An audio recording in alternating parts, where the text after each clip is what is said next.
Hello everyone, myself Jaya Karwal, Assistant Professor Political Science from SPCGC Ajmer. I welcome you in this video.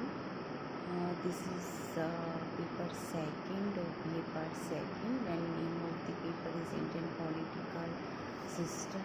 And regarding this paper, we have covered so many topics in through our previous videos, and today we are going to talk about Article 356 and with the emergency provisions of the Indian Constitution. We have talked in our previous video about Article 352 National Emergency, and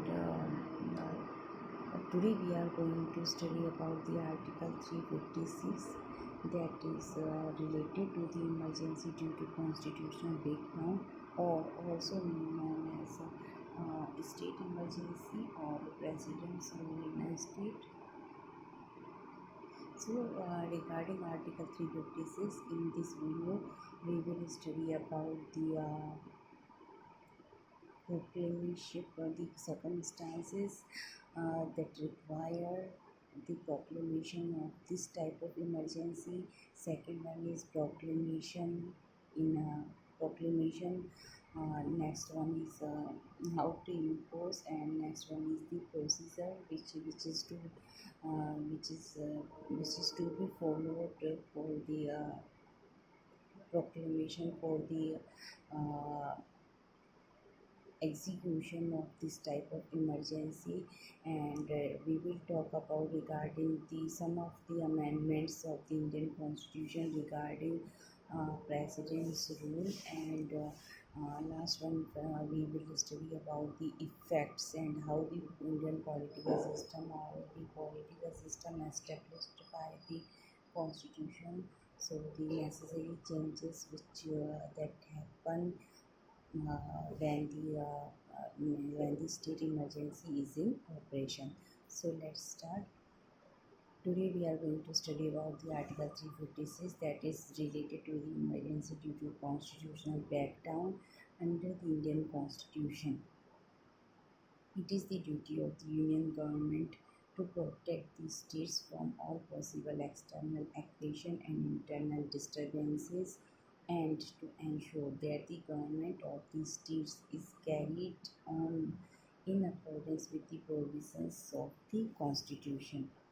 In accordance with the provisions of the Constitution, in pursuance of this provision, Article 356 provides that if the President is satisfied on receipt of word from the Governor or otherwise that a situation has arisen under which the government of a state cannot be carried in accordance with the provisions of the Constitution, the President may issue a proclamation to that effect. Such a proclamation must be placed for approval before both the houses of the Parliament within 1 month. Unless approved within this period, the proclamation ceases to operate. If approved by the Parliament, the proclamation is valid for 6 months at a time. However, it can be extended by another 6 months. The resolution for the continuance of the emergency beyond 1 year cannot be passed by either House of Parliament unless a proclamation of emergency is in operation at the time of the passing of such resolution. Second, and the Election Commission certifies that the continuance of proclamation during the period specified in the resolution is necessary on account of difficulties of holding general elections to the Legislative Assembly of the state. It may be noted that this limit of 1 year was fixed under the 44th Amendment. Prior to that amendment, the government could extend the period of emergency up to 3 years. The 48th Amendment permitted extension of emergency in Punjab up to 2 years on account of the special circumstances in the state. A further amendment was carried out in the Constitution in March 1988, 59th Amendment, which authorizes the Union government to extend President's rule in Punjab by another 2 years in view of the troubled conditions in the state. This type of emergency has been resorted to more than 80 times, the first being in East Punjab in 1951. So let's study the effects. Uh, the declaration of emergency due to breakdown of constitutional machinery of a state has the following consequences. First one is the president can assume to himself all or any of the powers vested in or exercisable by the governor or any other authority in the state. However, the president cannot assume any of the powers vested in the state high court or suspend provisions relating to that court. The President can authorize the Parliament to exercise the powers of the legislature. However, the Parliament may delegate to the President the power to make laws for the state.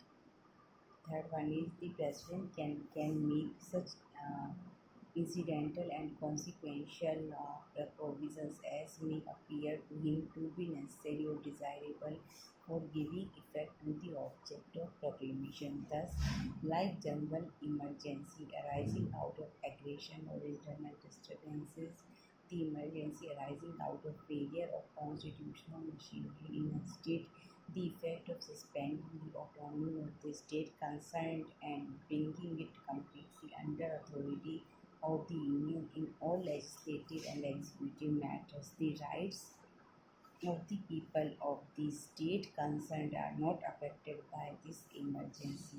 So today we studied about the Article 356, Article 356 that is related with the state emergency or constitutional breakdown in a state or related to the president's rule in a state, or that can also be known as the constitutional breakdown, constitutional failure of the constitutional machinery in a state. So we studied about the that we study that they are according to the Indian Constitution. First one is it is the duty of the Union government to protect the states from all possible external aggression and internal disturbances and to ensure that the government of the states is carried on in accordance with the provisions of the constitution. So it is the foremost for one of the foremost duties of the center to make sure that the government of each and every state is carried the government of the states is carried on in accordance with the provisions of the constitution, and if there is failure of the constitutional machinery in a state, then the president has the right of Article 356 and the whole procedure regarding this and the effects of proclamation of Article 356 and how the political system changes during the proclamation during the Article 356 in a state or states. So today we study about all these topics related to this article. So that's all for today from my side. Thank you very much.